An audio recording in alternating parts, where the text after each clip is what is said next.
Next ya. Selamat datang di Oriza Sharing with the Founders.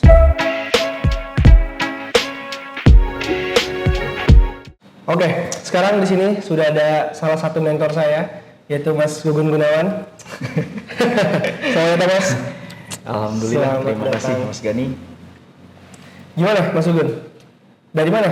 Dari Palembang apa dari Serang? Saya dari Serang tadi. Dari Serang. Berarti kebetulan habis dari Serang baru ke sini ya. Kita sekarang lagi ada di salah satu kantor kita di Depabuaran, asik. Ini kita konsepnya emang agak alam, Mas Gugun. Nanti kita akan liatin view-nya. Ini view-nya bagus banget ya. Bagus banget. Terus di sini kita ada durian buat pemanis saja. Tapi bisa dimakan, Mas Gun. Jadi nanti kita sembari ngobrol, mungkin sembari makan durian karena kebetulan di sini kita lagi musim durian banget kan. Oke, paling kita langsung saya mau langsung banyak banget yang mau saya tanyain sebenarnya, Mas Gun. Salah satunya adalah tentang bisnis. Mas Gun dari bisnis kan ya? Iya betul Mas Gani. Untuk saat ini apa aja bisnis yang dilaksanain sama Mas Gun? Saya sekarang lebih fokus kepada persewaan mobil kendaraan. Perusahaan mobil. Jadi perusahaannya di Kota Serang, di Kelapa II, di situ garasi kita. Sekarang bergerak di kurang lebih 21 kendaraan. 21 kendaraan? Iya. Banyak banget tuh 21 kendaraan ya. Itu bisa melintasi Apa? Serang Banten, pokoknya Banten tuh udah bisa terlintasi lah. Waduh. Tapi kira-kira dari bisnis persewaan mobil itu, Mas Gun ada bisnis lain kah? Apa memang cuma ada satu doang fokus di bisnis persewaan? Kita untuk sekarang fokus di persewaan kendaraan. Persewaan kendaraan? Iya. Sekarang kan lagi zamannya transformasi digital dan segala macam. Yes. Apakah bisnis Mas Gugun secara persewaan itu bertransformasi juga ke digital? Iya betul, karena sekarang marketnya lebih banyak di digital sih Mas, kayak Google AdSense, terus kemudian kita marketnya ada di Instagram, terus ada di Facebook juga market kita, karena mereka nyarinya pasti udah pakai digital loh. Tinggal ke marketplace aja kayak Traveloka dan Tiket.com, kita belum sampai ke sana. Paling saya mau nanya sedikit sih Mas Gun, karena kan saya sebagai pengusaha baru nih ya, pengusaha awam nih, saya mau nanya ke Mas Gun, ada nggak sih lika-liku dan juga proses awal ketika mungkin ngerintis atau mungkin ngelanjutin segala macam bisnis yang persewaan mobil ini? Pertama sih memang tantangannya sangat berat ya, Gani. Kayak pernah kendaraan itu dilarikan karena kita persewaannya itu hampir 99% kita lepas kunci. Pas kunci? Jadi self drive Lepas kunci gitu lah ya, self driving. Jadi pernah kejadian mobil itu dibawa lari ke Medan. Jadi dipeti kemasin, dibawa di Pelabuhan Patimban, kemudian dikirim ke Medan. Jadi saya ngejar tuh ke Medan. Itu yang paling parah sih, berat gitu. Itu kira-kira, tapi Mas Gun naruh tracking gitu ya? Iya, pakai tracking. Pakai tracking untuk bisa, tapi kok bisa sampai ke Medan tuh kira-kira gimana? Nggak tahu deh, karena mungkin udah masuknya ranahnya orang yang jahat mungkin ya. Niatnya sudah mau dijual putus, ya akhirnya mau nggak mau kita harus kejar unit itu di sana. Sampai ke Medan itu? Iya. Dan balik nggak? Alhamdulillah waktu kita sentuh ke sana, karena kita punya data yang kuat, akhirnya yang nerima itu nyerahin ke kita balik lewat darat sekitar 3 hari 3 malam. Lama banget itu, 3 hari 3 malam itu. Nggak pakai towing berarti? Enggak, karena towing kan lebih mahal budgetnya. Mahal juga ya. Oke, menarik banget ya sampai bisa mobil dibawa ke Medan tuh saya nggak kepikiran sama sekali tuh. Tapi tantangan terbesar sekarang Mas Gun, dikala banyak sekali orang yang punya bisnis persewaan mobil, tantangan terbesar saat ini apa? Tantangan terbesar saat ini SOP aja lah. SOP? Karena kalau kita nggak melakukan SOP dengan baik dan benar, otomatis kayak akan berantakan aja. Karena rekan-rekan saya yang udah SOP-nya udah berantakan, senior-senior sekarang yang sudah tutup, udah nggak lanjut. Lanjut bisnis persewaannya Karena gitu? mobilnya hilang semua. Hilang semua? Iya. Berarti dia pakai tracking apa enggak juga? Pakai tracking cuman bisa dicabut GPS-nya kan. Oh, Karena itu? GPS ini kan modifikasi bukan dari perusahaan. Jadi ya bisa dipasang, bisa dicabut. Oh, berarti ada beberapa orang yang emang tahu letak posisi si trackingnya itu ada di mana? Iya. Oh, bahaya juga berarti ya? Iya, makanya lebih yang paling kita barrier sih SOP kita. Kayak ini mau kemana, terus kemudian datanya bagus atau tidak. Orang baik atau orang jahat itu. Jadi pola benang merahnya itu kelihatan. Kelihatan ditarik garis seperti itu. Karena perjalanan kayak jam terbang kita tuh udah feeling itu udah ini kayaknya nggak baik deh ini gitu kan. Oke, kalau misalnya kita mengacu pada bisnis, ini kan kita kebetulan di podcastnya Oriza Mas Gun. Oh, Di podcast Oriza Academy nih. Aduh. Jadi Oriza Academy kan punya 3 pilar Mas Gun. Ada public speaking, leadership dan juga creative thinking. Nah, kira-kira apakah public speaking diaplikasikan kepada bisnis Mas Gun itu efektif nggak sih kira-kira kalau pakai public speaking? Itu bagus, kita lebih kepada apa ya namanya? Service, pelayanan. Pelayanan ya? Kalau pelayanan kita bagus, pelayanan kita baik, otomatis kita nggak perlu ngiklan. Mereka nanti akan merekomendasikan. Oh. Ini pelayanannya bagus, mobilnya bagus, bersih dan wangi misalnya. Harga recommended, itu udah menjadi salah satu nilai poin plus lah ya. Itu. Nah, dan mengacu pada yang kedua leadership, Mas Gugun kan sebagai bisa saya bilang leadernya lah di perusahaan Iya, itu. iya. Gimana Mas Gugun dalam berkomunikasi dengan karyawan dan juga apa sih kira-kira yang Mas Gugun tawarkan kepada karyawan supaya mereka tuh tetap betah misalnya kerja di perusahaan Mas Gugun? Kita lebih banyak komunikasi aja sih. Jadi komunikasi ke karyawan-karyawan kita bahwa kita harus tiap hari, tiap detik kita harus bisa menservis customer kita. Kayak misalnya kita mobil datang nih, misalnya mereka bawa cover customer kita harus datengin, kita harus angkat covernya, itu salah satu nilai plus bagi kita. Nilai plus bagi kita. Keren. Nah, yang terakhir nih, kira-kira Mas Gugun dalam menjalankan sekarang perusahaan ini, apakah menggunakan creative thinking kah untuk bisa mungkin meningkatkan sales Mas Gugun atau bisa bikin perusahaan Mas Gugun tuh bisa lebih meningkat revenue-nya dan sebagainya? Iya, pasti diterapkan creative thinking kayak semacam Instagram kita yang feed-nya itu kayak apa sih namanya? Lebih tertarik gitu ya. Biar lebih estetik lah Estetik kayak ya. Instagram coffee shop gitu. Iya, benar. Terus juga Mungkin ini nggak sih yang saya lihat saya kan sempat lihat tuh Instagramnya bisnis Mas Gugun. Beberapa kali juga Mas Gugun sering menawarkan promo gitu-gitu kan? ya kita pakai biasanya. Kalau lagi sepi aja sih. Biasanya kita juga pakai influencer di Banten lokal tapi ya kayak ya semacam-macam influencer lokal lah. Itu salah satu creative thinking yang Mas Gugun lakukan. Itu biar branding kita naik. Saya dengar nih waktu saya ke Panimbang kemarin, katanya Mas Gugun waktu kemarin ada orang nikah massal terus Mas Gugun kasih mobil 3 tuh mesti gimana tuh? Ceritakan sedikit nggak itu? Itu apa sih kok bisa kepikiran ide seperti itu? Itu kan salah satu creative thinking. Gimana Mas Gugun? Ya benar. Jadi saya punya ide, saya lihat Instagram dari orang-orang politik dari Golkar, dia menawarkan semacam nikah gratis untuk masyarakatnya.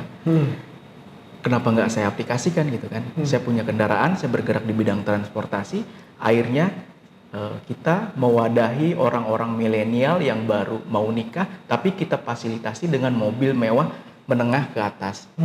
Tujuannya sih agar lebih kepada bahwa kamu bisa beli kendaraan seperti ini gitu kan. Lebih memotivasi aja gitu. Karena setelah nikah itu kan tantangannya berat ya. Benar. Gitu. Kok saya bener saya belum nikah ya? Seakan-akan saya udah nikah. Saya juga akan nikah. Iya, benar. Saya dapat juga nanti mobil gratis jalan-jalan itu. Boleh. Saya mau tahu kan. Saya bisa ikut sekalian. Trip Panimbang kan seru banget. Oke. Habis itu efektif tuh. Apakah maksud saya seneng nggak yang dapat promo lah bisa dibilang? Iya, sangat senang sekali karena yang nikah itu kan 2 keluarga. Itu salah satu pendekatan saya juga kepada masyarakat agar lebih lebih disukai gitu. Keren banget ya teman-teman. Ini salah satu creative thinking di mana bisa memberikan salah satu pelayanan yang dimana ketika mereka nikah dikasih tuh ya, maksudnya bukan dikasih disewain ya? Bukan, kita kasih free semua yang mulai dari mobil atau Pajero Sport, solar, kemudian kalau mereka butuh driver juga kita siapkan. Untuk mereka jalan-jalan ya? Bukan jalan-jalan, jadi pengantar nikah. Tuh, keren banget. Ya. Oke, gebrakan apa sih yang akan dibikin sama Mas Gugun lagi? Kira-kira? Pertama mobil nikah gratis, program nikah gratis, mobil ya. Terus kemudian nanti ada mobil ambulans gratis untuk masyarakat kita yang memang betul-betul membutuhkan. Karena akses dari Pandeglang sampai ke rumah sakit Banten atau RSUD Pandeglang itu sekitar menempuh Pandeglangnya sekitar 2 jam atau 1 jam. Kalau ke RSUD Banten 3 jam, maka mereka perlu mobilitas. Karena kalau misalnya mereka nyewa, itu kurang lebih yang saya ketahui sekitar kurang lebih sampai 1 juta, kurang lebih 1 juta. Nyewa mobil itu Nyewa buat mobil sampai bisa ke rumah sakit? Iya. Makanya kita sediakan mobil ambulan ini free untuk masyarakat. Semata-mata ini adalah hanya untuk ibadah aja, Mas. Memang. Saya nggak bisa berkomentar lagi nih. Jadi sekarang itu udah zamannya bisnis itu we profit, we impact. Dan Mas Gugun sudah menerapkan dan keren banget. Saya nggak salah lah pokoknya kalau saya milih narasumber. Keren banget ini. Oke. Menurut saya udah lumayan dapat banyak sekali hal-hal baru di dunia bisnis dari Mas Gugun. Terakhir pertanyaan saya dari dunia bisnis adalah what's next, Mas Gugun? Apalagi yang akan dilakukan sama Mas Gugun bisnis? Apakah akan bikin bisnis baru lagi atau emang persewaan akan ditingkatkan lagi menjadi skala yang lebih besar? Saya lebih tertarik di dunia jasa. Jasa, oke. Karena kalau jasa tempatnya mau dimanapun dia akan didatangi. Contoh videografer, dia nggak perlu toko, dia di gang-gang kecil pun mereka datangi. Kayak misalnya perhotelan itu kan jasa juga. Terus kemudian ya banyak jasa-jasa kayak bengkel mobil, terus kemudian medis juga kan. Mungkin itu insya Allah Next ya, berarti Next. bakal ada rumah sakit bikinan Mas Gugun ya. karena kalau kita jual produk sekarang itu lebih digempur kepada online sih ya. Iya, betul. Kalau jasa kan udah nggak bisa di online. Paling marketingnya ya di online kan. Ya, betul. Oke, sekarang kita move. Kita udah selesai di bisnis. Kita boleh minum dulu nih. Boleh. Sulang dulu. Air putih ya teman-teman. Aman. Duriannya tadi gimana? Boleh, kita enak. Soalnya saya yang bawa nih. Salah ya. Sorry. Ada gimmick ya begitu. Boleh, kita beli makan dulu ya. Boleh. Saya lagi puasa soalnya. Nah ini loh. Iya benar lupa. Sorry lagi. Komedi terus ya. Gimana lagi Mas? Kita Ini parah nih. Ini ada krunya teman-teman. Dia ketawa agak lebay. Pertanyaan saya selanjutnya adalah kita stop di permasalahan bisnis. Sekarang kita masuk ke babak baru. boleh. Indonesia Emas, Mas. Oke. Bonus demografi. Oke. Gimana sih kira-kira? Apakah akan tercapai tuh Indonesia Emas dengan bonus demografi? Kita nggak usah jauh-jauh mengacu pada daerah Mas Gugun Pandeglang. Gimana? Apakah anak-anak muda di sana terlihat sudah siap untuk menyambut Indonesia Emas yang digadang-gadang bisa menjadi negara maju karena anak-anak mudanya kreatif dan sebagainya? Gimana Mas Gugun? Indonesia Emas, kita bicara Indonesia Emas, kita kan akan ledakan Ledakan populasi. bukan produktif ya, Iya, populasi usia produktif. yang dimana usia produktif ini akan menggerakkan ekonomi yang sangat besar, yang dimana ini PR untuk anak-anak milenial, anak-anak Gen Z, ini tantangan besar buat bangsa kita. Kira-kira di Pandeglang sendiri, apakah sudah ada gerakan-gerakan untuk mencapai Indonesia Emas dari anak-anak mudanya? Untuk sekarang ini kita sudah mulai dari hal terkecil dulu, karena sesuatu yang besar itu dimulai dari hal terkecil Betul. dulu. Kayak kita merangkul generasi-generasi seperti seusia saya untuk didorong. Jadi ada mindset untuk entrepreneurship seorang pengusaha, kayak ekonomi kreatif, salah satunya kan. Terus ada musik, ada apa lagi? Desain gitu-gitu lah ya. Desain segala macam ekonomi kreatif. Itu didorong lah ya dari segi adaptasinya. Iya, kita harus wadai, anak-anak muda harus kita rangkul. Jadi jangan sampai generasi-generasi di Pandeglang Selatan khususnya itu mereka lebih ke hal-hal negatif. Contohnya seperti bahaya narkoba, kemudian balap-balap liar yang sangat tidak menguntungkan bagi kita. Oke. Saya sedikit promosi mungkin ya. Menurut Mas Gugun ya, kalau misalkan anak-anak muda di Pandeglang atau di Panimbang khususnya di daerah Mas Gugun, akankah Mas Gugun merekomendasikan untuk mereka ikut belajar di Oriza Academy? Oriza Academy udah saya tahu sejak lama. Oriza Academy ini bagus sekali karena dia lebih mengedepankan edukasi non formal yang dimana kayak public speaking, terus kemudian ada apa lagi itu Mas? Leadership sama Creative thinking. Ini sangat bagus sekali karena khususnya di Pandeglang masih pembelajaran formal ya, nggak kayak Oriza Academy, sangat bagus. Saya apresiasi sekali gerakan-gerakan anak muda yang bisa menciptakan edukasi, karena kita menghadapi tantangan Indonesia Emas 2045, kita harus bisa menyiapkan potensial growth. Oke. ya kan? Betul. Kita harus gali potensial anak-anak muda. Kayak sekarang aja sudah banyak dilakukan di digitalisasi. Kayak contohnya TikTok afiliasi, Betul. kemudian ada FB Pro sekarang yang lagi segala macam diupload ya kan. Digitalisasi ini memang sangat bagus untuk pertumbuhan. Ya mungkin ke depan Oriza Academy akan kita gandeng juga untuk bisa kita datangkan ke sini untuk bagaimana bisa menciptakan entrepreneurship, digitalisasi, kemudian banyak-banyak hal yang bermanfaat untuk ke depan. Karena kita harus siap tidak siap harus menyambut Indonesia Emas 2045. Setuju banget, betul banget ini yang dikatakan sama Mas Gugun. Pokoknya saya udah sempat janji, karena Mas Gugun ini salah satu mentor saya. Saya udah janji lah. Pokoknya nanti kita akan adakan Oriza Roadshow, Panimbang adalah salah satu titik yang akan kita datangin. Amin. Jadi kita akan ngumpulin anak-anak muda ya. Tuh. Kita cari potensinya, kita gali, kita kita tampung di Oriza untuk mereka semua bisa berkembang dan bertumbuh. Yes. Oke. Itu dari segi Indonesia Emas dan sebagainya. Tapi dari Mas Gugun sendiri, tadi kan sempat bilang ya, kita ngerangkul anak-anak muda segala macam. Tapi apa kira-kira yang akan Mas Gugun lakukan ya untuk anak-anak muda? Untuk anak-anak muda biar mereka tuh bisa berkembang. Karena kan kalau bisa kita bilang ya, daerah Pandeglang, Panimbang dan sebagainya itu menurut saya ada sedikit gap information yang lumayan tinggi antara mungkin pendidikan yang ada di Jakarta, di Tangerang dan sebagainya. Ada gapnya, jadi ada jaraknya. Dan apa mungkin strategi Mas Gugun yang akan dilakukan untuk itu? Di luar dari pendidikan pun ada entrepreneurship dan sebagainya. Apa kira-kira? Mungkin lebih kepada pertama yang udah saya sebutkan tadi, kita harus merangkul dan menggandeng biar kita arahkan ke hal positif. Salah satunya nanti ya saya akan mengundang Oriza Academy. Amin. Agar mereka harus siap karena di daerah kita, daerah selatan itu akan ada yang namanya KEK ya, kawasan ekonomi khusus. Karena nanti itu pertumbuhan ekonomi di selatan akan meningkat, jalan tol akan nyambung, orang-orang akan berwisata. Jangan sampai anak-anak muda ini hanya jadi penonton, tidak aktif berkontribusi. Makanya saya pengen dalam hati saya merangkul anak-anak muda, ayo kita maju dan jalan bersama-sama. Tujuannya untuk kita semua, untuk anak-anak kita ke depan agar nanti kita tidak merasakan kayak anak tidak sekolah. Di Panimbang saya kemarin bertemu dengan mahasiswa KKN yang di Panimbang, dia di Fakultas Keguruan, dia ketemu dengan saya. Dia bilang data di Kecamatan Panimbang ada sekitar kurang lebih sekitar 80 orang yang putus sekolah. 80 orang? SMP. Jadi dia tidak melanjutkan ke SMP. Ya ke SMA? Bukan, dari SD dia tidak melanjutkan. Kata saya tanya kenapa alasannya? Karena ekonomi. Loh kata saya bukannya gratis untuk sekolah.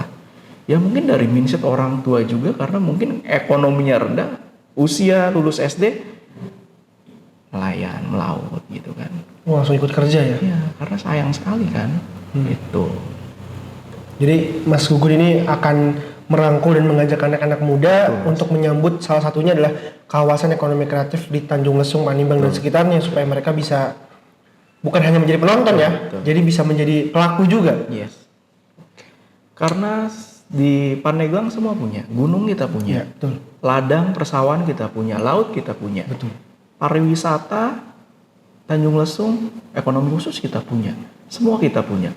Kalau kita tidak bisa mampu aktif di dalamnya, mungkin agak salah. Mungkin lebih kayak bahaya banget sih. Bahaya. Jadi nanti perputaran uangnya nggak masuk ke daerah situ ya? Iya betul mas. Karena di Pandeglang ekonomi kreatifnya orang-orang kalau berwisata ke Pandeglang mereka cari apa gitu kan? Kalau kita contoh ke Serang aja, ada oleh-oleh khas Banten namanya pecak bandeng. Kalau di Pandeglang apa masa kue lebak terus kan? Makanya yang harus kita gali adalah ekonomi kreatifnya untuk memutarkan ekonomi di Pandeglang itu tersebut. Ini berat banget ini ya kalau mau ngomongin masalah daerah emang nih. Karena kita sering banget ngobrol sama Mas Gugun masalah apa sih kira-kira yang bisa dibikin maju nih buat Pandeglang. Oke. Masih ada yang mau dibahas terkait dengan pembangunan di Pandeglang? Sebenarnya banyak sih. Banyak ya, banyak banget ya. Karena mungkin waktu dan baterai juga. Canda. Masih banyak. Mungkin lebih nanti next mungkin yang kita bahas. Ada part 2 berarti ini kan ada part 2 nih ya. TikTok ya. Tunggu part 2. Tunggu part 2. Oke, kita udah selesai lah ngomongin masalah bisnis, masalah tadi Indonesia Emas, karena salah satu program Oriza juga. Sekarang saya mau bahas sedikit. Ternyata nih ya, Mas Gugun itu nyalek guys. Dan saya agak kaget ternyata. Saya lagi mikir nih, apa sih sebenarnya tujuan Mas Gugun nyalek itu sebenarnya tujuannya apa sih? Pertama-tama semua lapisan, bukan lapisan kayak keluarga, orang tua, kemudian tokoh-tokoh di situ juga untuk maju katanya gitu kan. Bukan karena nafsu pribadi untuk maju, enggak, karena semua didorong sama kedua orang tua, kemudian sama keluarga juga, rekan-rekan, sahabat juga untuk oke nih kayak bagus katanya gitu kan. Karena kita kan sudah pernah melakukan sebelum proses pencalekan ini, kita sudah melakukan kayak distribusi air bersih untuk kekeringan di daerah selatan, dan kemudian kita juga sudah mobil milenial gratis gitu kan, terus lebih banyak lah. Artinya kenapa kita harus pakai jalur politik? Karena dengan jalur politik semua akan mudah. Kita punya uang yang banyak itu akan habis. Tapi kalau kita pakai instrumen negara, kita salurkan pakai instrumen negara, insya Allah nanti akan bermanfaat. Amin. Lebih terarah. Jadi saya setuju nih. Jadi maksud Mas gue adalah kalau kita ingin menyebarkan kebaikan lebih luas lagi, mungkin instrumen politik satunya bisa kita gunakan. Betul Mas. Gitu. Itu alasan saya kenapa harus melakukan pakai jalur politik. Gitu. Karena gini teman-teman, banyak sekali mungkin ini saya bukan mau promoin Mas Gugun dan sebagainya. Tapi Mas Gugun ini ada program. Tadi ada ambulan, mau bikin ambulan, terus juga mau air bersih udah terlaksana segala macam. Dan manfaatnya itu udah terasa loh oleh masyarakat situ. Tinggal gimana caranya itu bisa diperluas lagi kan? Iya. Keren banget. Nah itu tuh yang menjadikan saya lebih seneng sekarang itu. Lebih aktif kepada masyarakat. Karena ketika saya memberikan bantuan, ada kepuasan tersendiri Mas Ken. Jadi kayaknya puas gitu kan.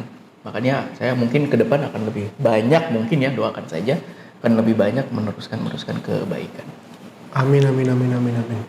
Berarti salah satu alasan ya maksudnya.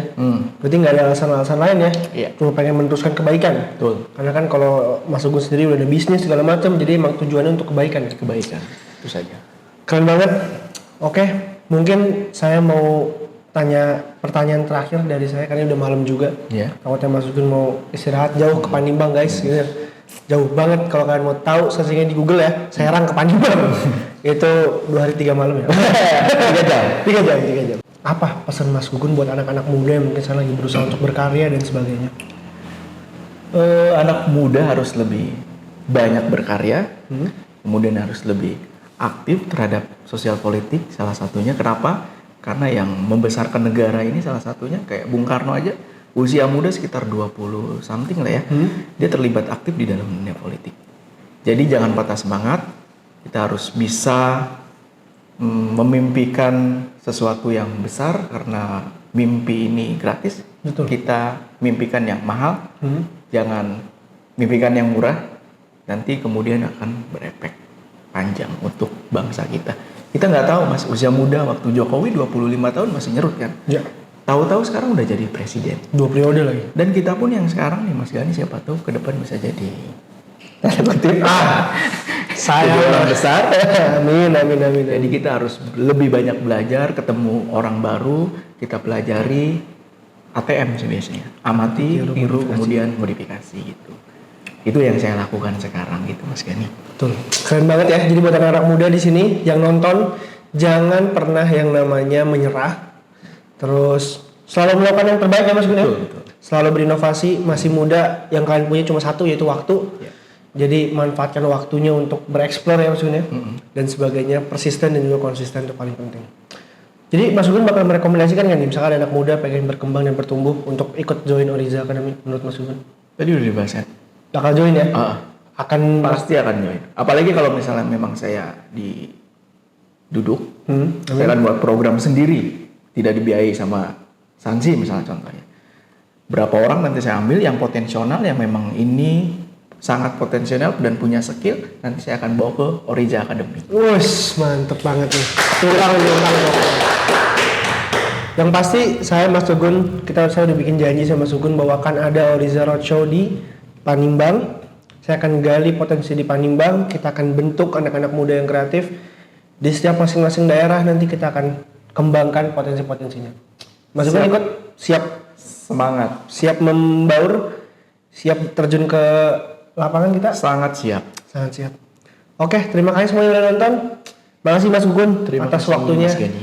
Saya nggak nyangka nih akhirnya bisa kesampaian juga podcast ini karena janjinya dari minggu-minggu kemarin. Iya. Makasih.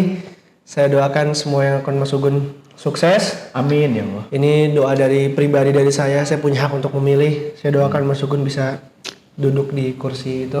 Amin. Pokoknya pesan saya cuma satu lah. Pokoknya cuma kebaikan. Kita semua mungkin bukan orang baik, tapi kita pasti pernah mendapatkan kebaikan. Terima kasih semuanya. Sampai bertemu di podcast selanjutnya. Mas Gugun harus ada part 2-nya. Ya. Harus ada part 2. Harus masih banyak yang bisa kita gali, tapi karena waktu dan sebagainya kita sudahi podcast ini. Terima kasih semuanya udah nonton. Saya bertemu di podcast selanjutnya. Dah.